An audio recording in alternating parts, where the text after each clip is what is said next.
Welcome to Script Doctors, where we fix Hollywood films because they don't know what they're doing, even though they make money doing it. Yeah. There are missteps. They do it, they make money. Yes.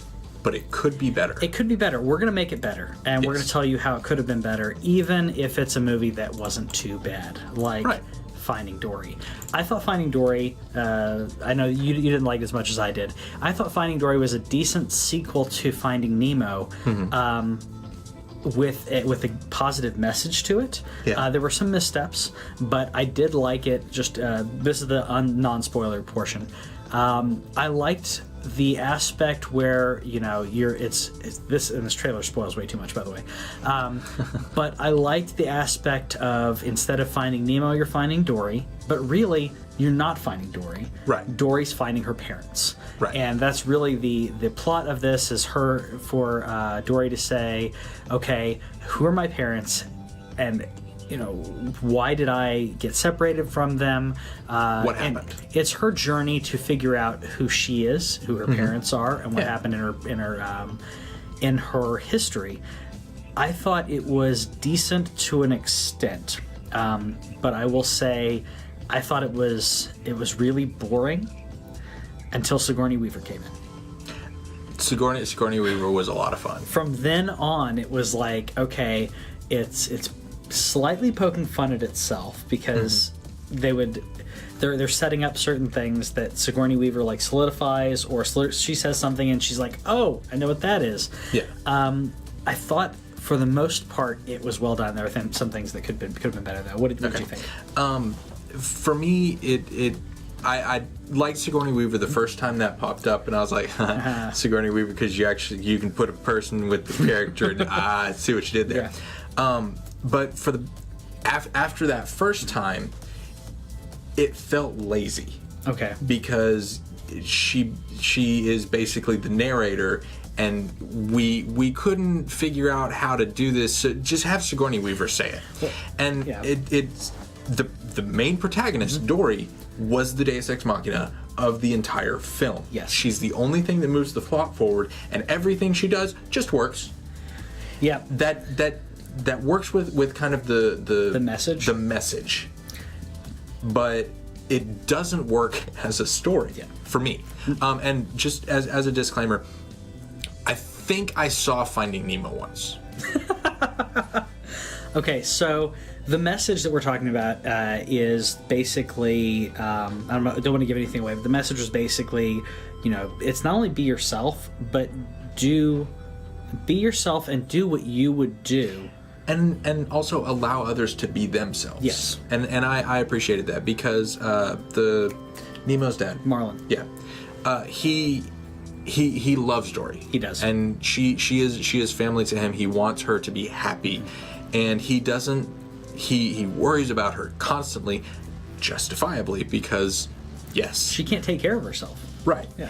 And so like as it's moving forward, he was kind of the audience perspective was through him. Yes. And I like that he wasn't trying to change her, and he did get very frustrated with her. Yeah. And due to her disability, that is something that anyone who's dealt with people that have disabilities that they love and care about, we're not perfect. Yes. And there are going to be times when we do or say things that are hurtful. Yeah.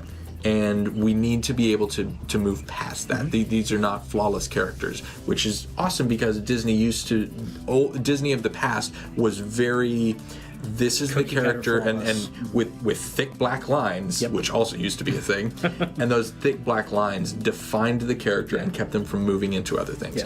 Yeah. With Rapunzel and Merida and some others breaking that boundary. Yeah. In a very good way. Mm-hmm. And that was one of the things, because Marlin. Yeah. He has issues in dealing with her, but you can see through it all that he loves her, he cares for her, he wants her to be okay, but he needs to move from a place at the beginning of the movie where he wants to be super overprotective and take care of things. Yeah. And I appreciated that. I enjoyed the message. I just felt that as a movie, as a story, it didn't hold up because the things that were used to move the plot forward were all, it just happened. Yeah. Oh, this happens to be next to this. Mm-hmm. Yeah, sure, this is next to this. And so but the movie plays as if it makes sense. I would agree. Up until the final scene when they finally embraced the ludicrousness of the situation. Yes. And so we're going to spoilers right here. Spoilers. Final scene that you were talking about. The truck is bit. the truck. Yes. So the octopus has learned how to drive a truck in a matter of 10 seconds. Once the octopus locks the doors in the truck. Yes. From that point on, I enjoyed the movie. Okay. And I liked that because the rest of it felt like it was no, we're being clever. It's like, no, you're just throwing out things, and Dory's like, hey, I just remembered the next scene. It's over there. Yeah. And that took me far enough out of the movie. You said that you found it boring. I found that intolerable. Because I'm just waiting for her to reveal the next thing that happens. I found about a quarter to a third of the movie was boring, and then there were moments that just completely hooked me. But the problem was that I was disengaged. I wouldn't say bored. I was disengaged. Same reason you were. And you and I were kind of texting about this, and now that we're actually discussing it, it makes this is exactly the same problem that I had with it. And the way that they could have fixed this, because that's what we do on the show, the way they could have fixed this was to give her external ways to pull her in other directions. And the other problem is you were switching between two main characters, one of which is the avatar for the audience, which is Marlon experiencing this and then realizing Marlon's problem with not being able to accept this person's different than me, but they're okay, they're great at certain things that I'm not. Yeah. And then Dory realizing that she's not a failure, that she is special. And because she is special, she has certain aspects. It's the whole Wizard of Oz thing. You get to the end of the Wizard of Oz, and you're like, oh, you had a, they don't spell it out in the Wizard of Oz, but the Cowardly Lion is the one who's pushing forward. The Scarecrow, who doesn't have a brain, is the one strategizing, and the Tin Man, who doesn't have a heart, is the one who's like who's connecting. He's connecting more than anybody else. Yeah. And that's what's basically happening in this.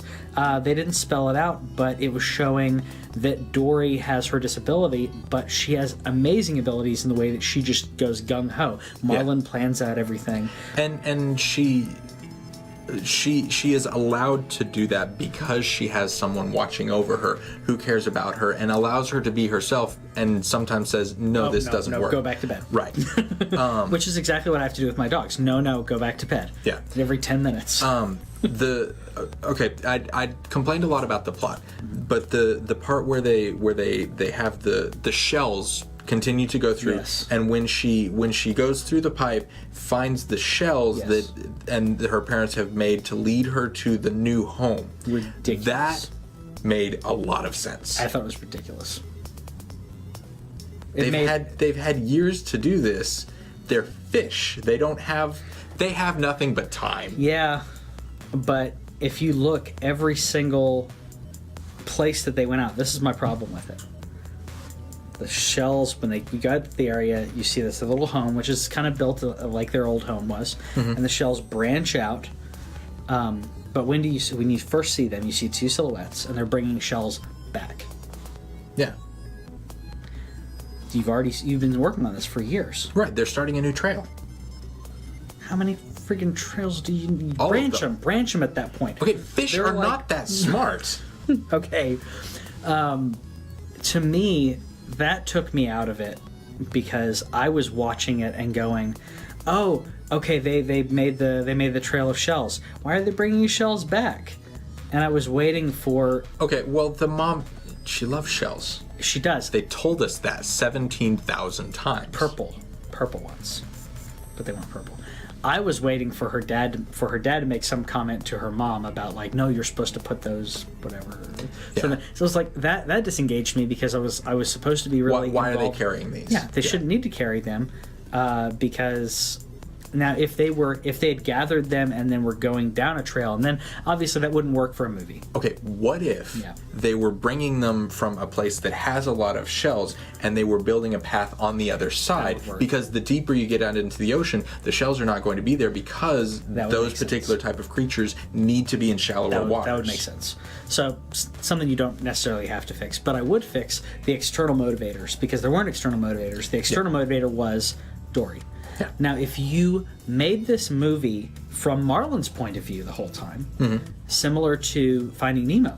Finding Nemo, it's from Marlin's point of view, and then every now and then you see Nemo. Right. If you had 3/4 of the viewpoint Marlin, and then a quarter of the viewpoint from Dory, and Dory going, I don't know how I got here, and you as an audience don't know how she got there.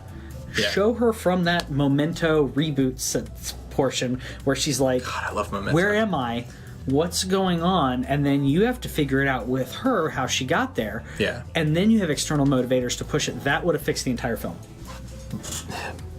And the problem with that is you can't do a Memento timeline for a kids movie. Oh, you wouldn't do it. No, what I mean is the reboot portion where her brain resets and goes, wait, where am I? Yeah. You start the scene there. You start the scene, it cuts to Dory and she's talking to a whale and she's like, wait, who are you? Yeah. That's how you start it. And you as an audience go, okay, what's going on? Because then the fact that they're re-explaining to Dory multiple times works because you get it only once. You need to get the explanation. You get it once. You as an audience get it. Dory gets it, and it would work. In order to do that, though, like I said, you would have to cut Dory's screen time down considerably. Yeah. I still think it could have worked, and I think that would have saved the entire film. It would take it from the current level, which I said it was around Toy Story 2 level, which isn't a bad movie. It's just not as good as the first one. Right. And it would have brought it up to or the third one. Yeah, exactly. It would have brought it up to the level of those, of the original Finding Nemo, or even like WALL-E, which I think is still probably my favorite of the Pixar movies. But I'll watch it someday. I have it, you want to borrow? Sure. So that's what we would do. So let us know in the comments what you would have done to fix this movie, and put more of the aquarium underwater, because they spent a lot of time in places where they could not survive. But you had an octopus. Sometimes they went across an entire wet part. Oh, the water fountains. Yeah. That was ridiculous. But I liked that port. I think if you limit that to... But no. When it zoomed out, did you see how far it was from the gift shop? It's like a good 20 feet. Yeah. I think that adding little bits like that is okay every now and then, as long as you're not doing too much. Yeah. But So yeah. Anyways, we'll see you guys later.